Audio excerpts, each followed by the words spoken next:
Hi all Singapore ഒന്ന് നമ്മുടെ ബാഗൊക്കെ ഒന്നുകൂടെ സെറ്റ് ചെയ്ത് വെച്ചപ്പോഴാണ് ഇന്നലെ നമ്മൾ മലേഷ്യ വെച്ച് കഴിച്ച ഫുഡിൻ്റെ ബില്ല് കാണുന്നത്. അങ്ങനെ നമ്മൾ ആ മലേഷ്യയിലെ നല്ല ഓർമ്മകളൊക്കെ ആയിട്ട് നമ്മൾ ഇന്ന് സിംഗപ്പൂരായിരിക്കുകയാണ്.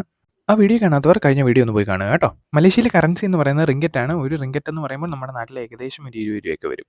ഗൈസ്, ഇപ്പോൾ നമ്മൾ കാണുന്നത് ഇതൊരു ഹോട്ടലാണ്. പ്ലാന്റ്സ് ഒക്കെ വെച്ച് വെൽ ഡെക്കറേറ്റഡ് ആയിട്ടുള്ള ഒരു വലിയ ഹോട്ടൽ. ഈ ഒരു രാജ്യത്തെ പറ്റി പറയുകയാണെങ്കിൽ ഈ ഒരു രാജ്യം ക്ലീനിന് ഭയങ്കര ഇമ്പോർട്ടൻസ് കൊടുക്കുന്ന ഒരു രാജ്യമാണ്. ഇവിടുത്തെ ലോസ് ആൻഡ് റൂൾസ് ഭയങ്കര സ്ട്രിക്റ്റ് ആണ് കേട്ടോ. എന്തെങ്കിലും വേസ്റ്റ് കാര്യങ്ങളൊക്കെ ആരെങ്കിലും വലിച്ചെറിയുകയാണെങ്കിൽ അതിന്റെ പണിഷ്മെന്റ് അവർ കൃത്യമായി തന്നിരിക്കും. ട്രാഫിക് റൂൾസിന്റെ കാര്യം പിന്നെ പ്രത്യേകം പറയുകയും വേണ്ട. ഈ ഒരു റീസൺ എല്ലാം വെച്ചിട്ടാണ് ഗൈസ് നമ്മൾ പറയുന്നത് സിംഗപ്പൂർ ഈസ് ഓസം. ബട്ട് ആ ബട്ടിന്റെ റീസൺ ഞാൻ പിന്നെ പറയാം. അങ്ങനെ നമ്മൾ ഗ്രൂപ്പായിട്ട് നടന്നാണ് എത്തിയിരിക്കുന്നത് ചൈന ടൗണിലാണ്. അവിടെ രണ്ട് സൈഡിലും ചെറിയ ചെറിയ ഷോപ്സ്, ഹോട്ടൽസ്, റെസ്റ്റോറൻറ്റ്സ് എല്ലാം ഉണ്ട് കേട്ടോ. ഒരു നൈറ്റ് വാക്കിനൊക്കെ പറ്റിയ ഒരു സ്ഥലം തന്നെയാണ് ഈ ചൈന ടൗൺ എന്ന് പറയുന്നത്. പല രാജ്യത്തു നിന്നുള്ള ആൾക്കാർ, പല കൾച്ചറുകൾ, ഇതെല്ലാം നമ്മുടെ ജീവിതത്തിൽ ഒരിക്കലെങ്കിലും എക്സ്പീരിയൻസ് ചെയ്യുന്ന ഒരു നല്ല കാര്യമല്ലേ. ഞാൻ മുമ്പ് ഒരു ബട്ടിന്റെ റീസൺ പറയാമെന്ന് പറഞ്ഞായിരുന്നു.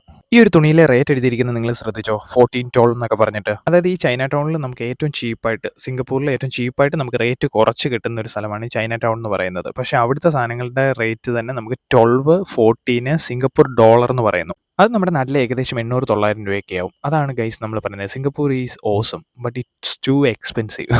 അപ്പോൾ ഇത്രയൊക്കെയാണ് സിംഗപ്പൂരിലെ ചൈന ടൗണിലെ കാഴ്ചകൾ എന്ന് പറയുന്നത്. വീഡിയോ ഇഷ്ടമായാലും എൻ്റെ ചാനൽ ഒന്ന് സബ്സ്ക്രൈബ് ചെയ്യുക, ലൈക്ക് ചെയ്യുക, ഷെയർ ചെയ്യുക, കമൻറ്റ് ചെയ്യുക. താങ്ക്